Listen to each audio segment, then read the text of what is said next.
Bima memiliki kekayaan sejarah dan budaya yang lengkap, mulai dari situs cagar budaya, manuskrip, peninggalan arkeologi, bahkan tutur.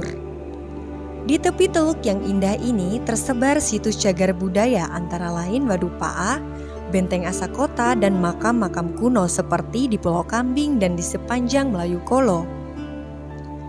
Teluk Bima juga menyimpan kisah legenda di masa lalu, seperti Pantai Kalaki, Lawamori, Lawata, Ule, Tololonde, hingga Puncak Tembakolo. Bima telah memegang peranan penting dalam perdagangan dan pelayaran dunia sejak dulu. Di pusat kota Bima terdapat Museum Asimbojo, Asibou, Asikalende, Masjid Kesultanan Bima, alun-alun Serasuba, Langgar Kuno Melayu, Makam Tolo Bali, Makam Danataraha, dan Makam Bata di Pane.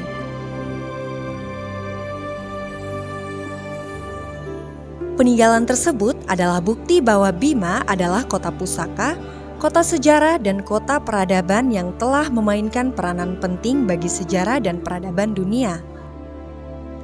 Nah, kali ini kita akan telusuri objek wisata sejarah di jantung kota Bima.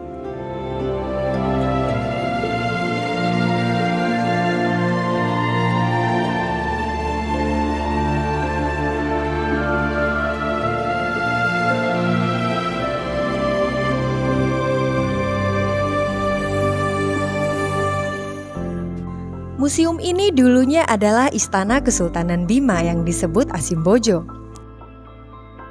Di museum ini mengkoleksi benda-benda pusaka peninggalan Kesultanan Bima, koleksi era kolonial, koleksi etnografi, teknologi tradisional, pakaian adat, dan koleksi foto tempo dulu.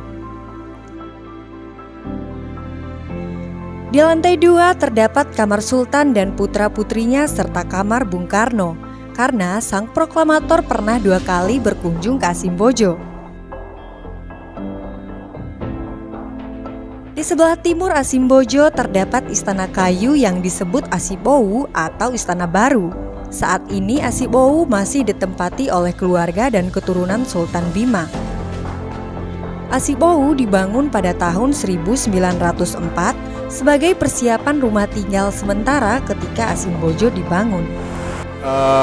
Museum Asimbojo dulu adalah Istana Kesultanan Bima yang didirikan pada tahun 1927 di masa pemerintahan Sultan Muhammad Salahuddin, dibangun dengan gaya arsitektur perpaduan antara Bima dan Eropa. Asimbojo menjadi museum pada tanggal 10 Agustus tahun 1989 dan saat ini mengoleksi sekitar 435 koleksi yang terdiri dari koleksi arkeologika, teknologika, keramonologika, etnografika, biologika, ada juga koleksi-koleksi lain peninggalan Kesultanan Bima di masa lalu. Asimbojo, Museum Asimbojo mengemban visi untuk mewujudkan Museum Asimbojo sebagai ruang publik dan rekreasi, pusat studi sejarah dan penanaman nilai kearifan lokal. Nah, saat ini untuk menuju ke arah itu sedang disiapkan konten-konten literasi sejarah dan budaya, serta penanaman nilai-nilai kearifan lokal. Ayo ke Asimbojo, museum di hatiku.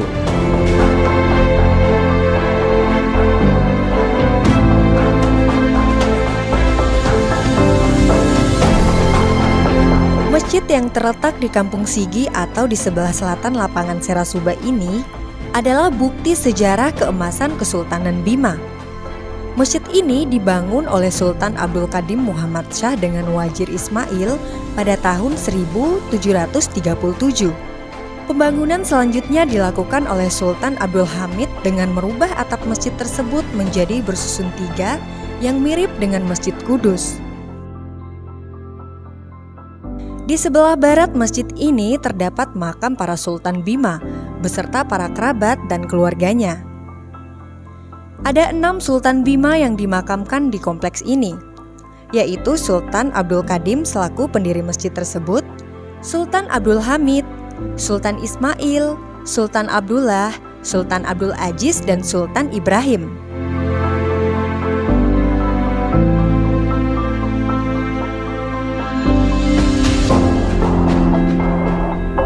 Makam Tolobali terdapat di Kelurahan Sarahe, Kota Bima. Kompleks Makam Tolobali terletak di tengah pemakaman umum. Ada 3 Sultan Bima dan 1 ulama besar yang dimakamkan di kompleks makam ini, yaitu Sultan Bima kedua Abdul Qahir Sirajuddin, Sultan Bima ketiga Nuruddin Abu Bakar Ali Shah bersama gurunya dari Banten, yaitu Syekh Umar Al-Bantami, dan Sultan Bima keempat Jamaluddin Inayat Shah.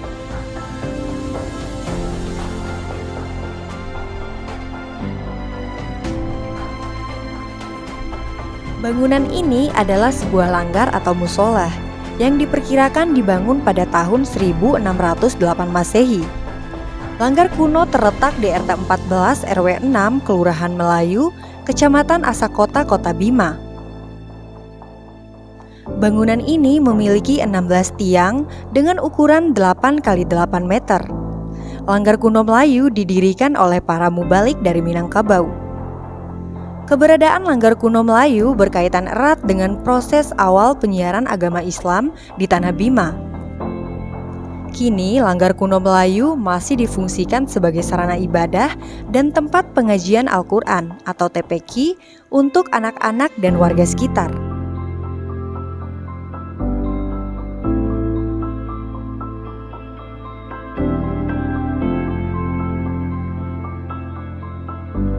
Kompleks kuburan Danataraha terletak di atas sebuah bukit yang berjarak 1 km dari Terminal Bus Tara, Kota Bima.